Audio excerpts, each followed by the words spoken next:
are some of the obstacles and barriers to implementing AI? So I think one of the key things we see there is the challenge of talent.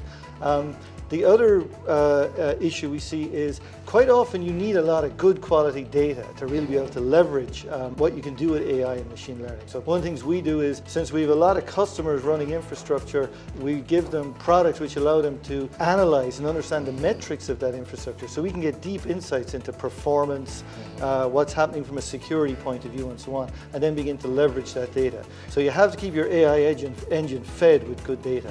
What I'm hearing from my clients is the hardest part is the first step.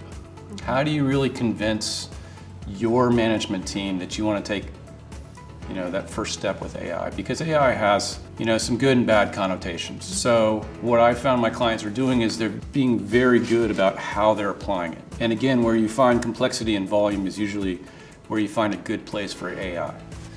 I think there's the great unknown about what is AI, what is automation, will it eliminate jobs? I think that's absolutely false. I think it's creating more jobs than it's eliminating, because obviously there's more analysis to be done, there's more automation to be implemented, there's new types of work that are emerging as a result of this that never existed before. So I come from a finance background, so maybe this answer is too simple, but it's the short-term budgetary issues. If it's not a boardroom agenda with a vision that you have 2 years before you need to deliver a return on investment, most of the mid-level managers are afraid to take that step. It sounds scary, and if I'm not delivering an ROI within 12 months, I'm not taking that budget to my boss. We're just getting into changing how we manage our human capital in terms of managing robots as well as learning intelligence.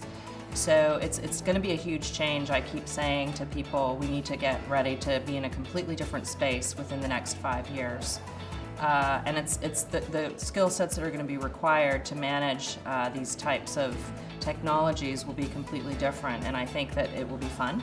The biggest downsides or obstacles with the implementation of AI, or again, any new advanced tool, has very little to do with the tool itself. In fact, it has to do with very human things, like changing the ways of working, adopting organizational governance and rules, and really changing the way in which the organization organizes itself to deliver against consumer and business customer expectations.